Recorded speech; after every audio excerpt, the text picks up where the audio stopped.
마태복음 9장 14절로 17절입니다. 그때에 요한의 제자들이 예수께 나와 이르되 우리와 바리새인들은 금식하는데 어찌하여 당신의 제자들은 금식하지 아니하나이까? 예수께서 그들에게 이르시되 혼인집 손님들이 신랑과 함께 있을 동안에 슬퍼할 수 있느냐? 그러나 신랑을 빼앗길 날이 이르리니 그때에는 금식할 것이니라. 생배 조각을 낡은 옷에 붙이는 자가 없나니 이는 기운 것이 그 옷을 당기어 헤어짐이 더하게 되며 새 포도주를 낡은 가죽 부대에 넣지 아니하나니 그렇게 하면 부대가 터져 포도주도 쏟아지고 부대도 버리게 됨이라. 새 포도주는 새 부대에 넣어야 둘이 다 보존되느니라. 오늘 본문 같은 경우는 대략 우리가 일주일 정도 지금 머물러 있습니다. 우리가 이 말씀을 읽을 때 가장 먼저 1차적으로 깨달아야 될 것은 이거죠. 새로운 것은 언제나 옛것으로 인해서 도전을 받는다는 것입니다. 이러한 성향은 변하지가 않아요. 교회도 마찬가지입니다. 신앙의 일도 마찬가지죠. 예수님께서 이 땅에 오셨습니다. 그래서 하신 일이 뭐죠? 언제나 일관되게 죄인을 구원하는 복음의 기쁜 소식을 전하시는 것이었습니다. 이를 위해서 예수님께서는 사람들이 보는 가운데서 어쩌면 의도적으로 죄인들과 함께 하시고 또 죄인들과 함께 식사의 자리도 거침없이 함께 이루시는 그런 모습을 보여주셨습니다. 그런데 이것이 문제가 되죠.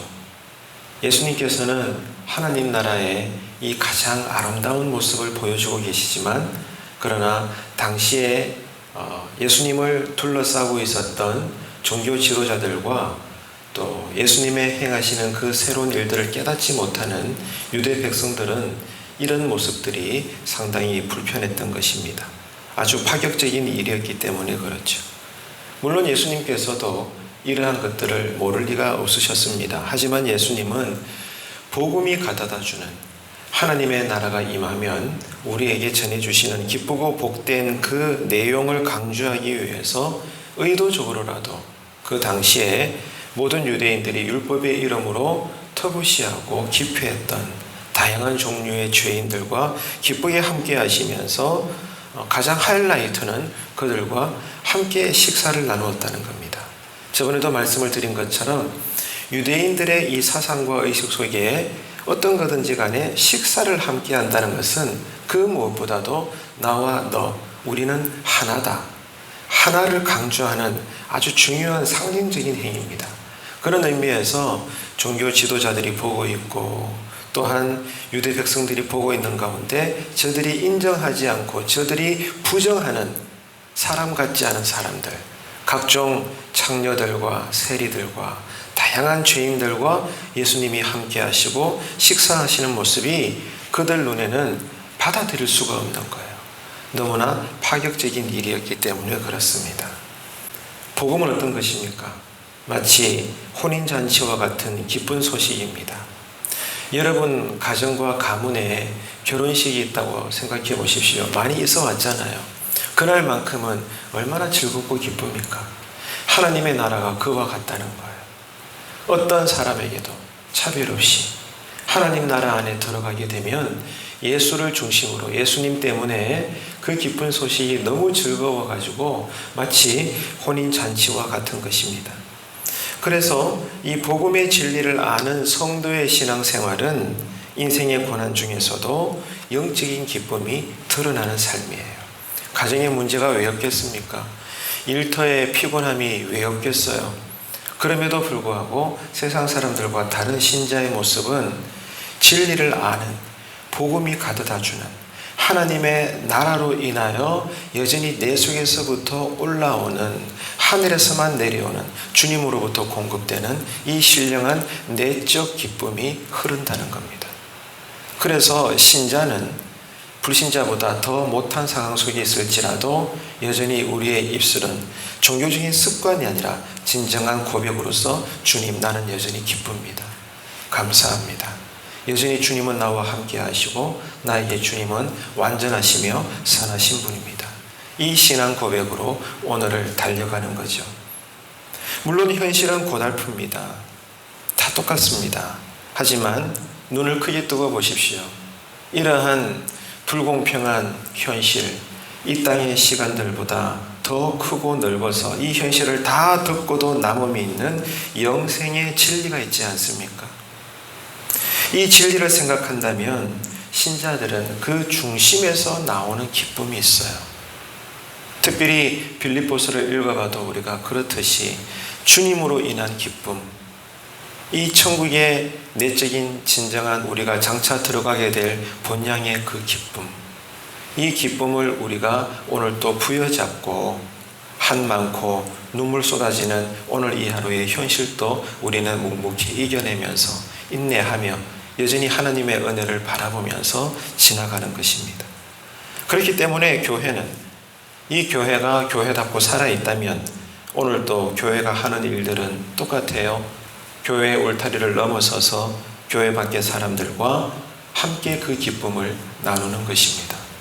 그냥 우리끼리 거룩하고 우리끼리 예배드리고 우리끼리 그냥 사랑합니다, 축복합니다, 이게 끝나는 것이 아니라 내가 예배당 안에서 경험했던 이 신령한 기쁨을 감출 수가 없으니까 때를 얻든지 못 얻든지 오늘 이 하루 속에서도 내가 만나는 주변에 내 사랑하는 불신자들에게 이 신령한 복음의 기쁨을 흘려보내는 겁니다.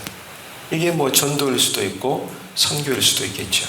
그럴 때 교회는 사명을 다하는 것이고 주님은 이런 교회를 쓰셔야 하기 때문에 그런 교회를 잘되게 할 수밖에 없는 겁니다. 우리 교회가 이 하루도 그렇게 살아내는 영적인 공동체가 되기를 축복합니다.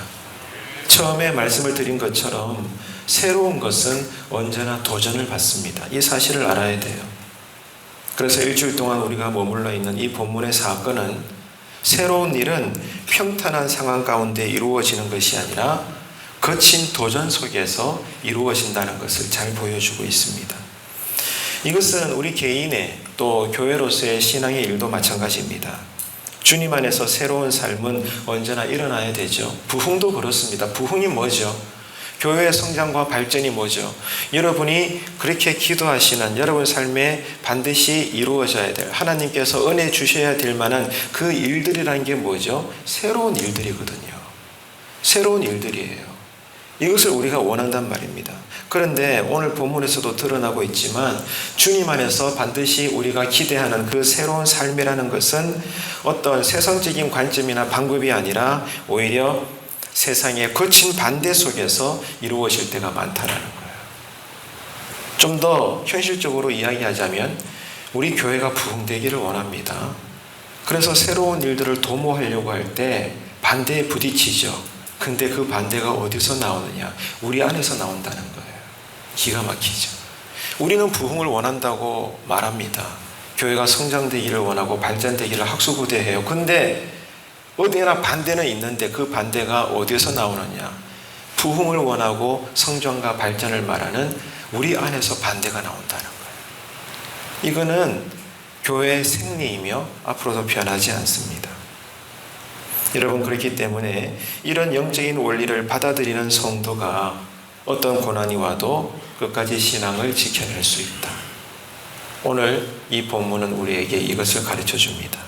자, 그러면은 새로운 일은 언제나 세상으로부터 공격을 받고 오히려 가족 식구들로부터도 공격을 받으면서 이루어진다. 이 분명한 영적인 비밀과 사실을 받아들이고 인정하는 성도들이 누구냐 그 말이에요. 늘 은혜에 매여서 성령으로 사는 사람들입니다. 은혜를 받는 사람들이 이러한 모순적인 상황 속에서도 가장 가까운 이로부터 새로운 일들에 대해 공격을 받으면서도 그러나 주님께서 이루어 주실 줄로 믿고 그 반대자들과 끝까지 온유하게 지내면서 끝까지 인내하는 가운데 때가 되어 그 새로운 일들이 이루어지는 것을 맛보는 사람들이에요. 결국에는 은혜입니다. 내가 은혜 받으면 인내할 수 있고 기다릴 수 있고 참을 수 있고 여전히 그들과 함께 할 수 있으며 결국 하나님의 뜻을 이루게 되는 것입니다. 오늘 이 새벽에도 기도하려고 나오신 새벽 성도 여러분, 은혜 받으시기를 축복합니다. 은혜 받으면 돼요. 은혜 받으면 하나님의 뜻대로 우리가 순종할 수가 있는 것입니다. 목회자로서 여러분에게 진지하게 진심으로 말씀을 드리고 싶습니다. 선한 마음에서 나오는 것이라도 이미 익숙해져 버린 우리 각자의 소견에 따라 어떤 새로운 신앙의 방법을 함부로 판단하거나 비평하지 말아야 합니다. 이것이 교회 생활에 있어서 아주 중요합니다. 왜냐하면 나는 선하고 지혜롭고 경험에서 나오는 소견일지라도 그러나 그것이 자칫 어떤 사람에게는 신앙의 핍박이 될 수도 있어요. 이게 여러분 중요한 것입니다. 내 관점에서는 내가 지금 하려는 것들, 말하려는 것들, 주장하려는 것들이 지극히 지혜롭고 선하며 이미 경험되어진 것입니다. 그런데 그것이 다른 사람 누군가에게는 불편한 것이 될 수 있고 상처가 될 수 있어요. 늘 예를 들어드리지만 청년 사울을 보십시오. 청년 사울이 악한 영에 씌였기 때문에 스테판 집사를 죽인 게 아닙니다.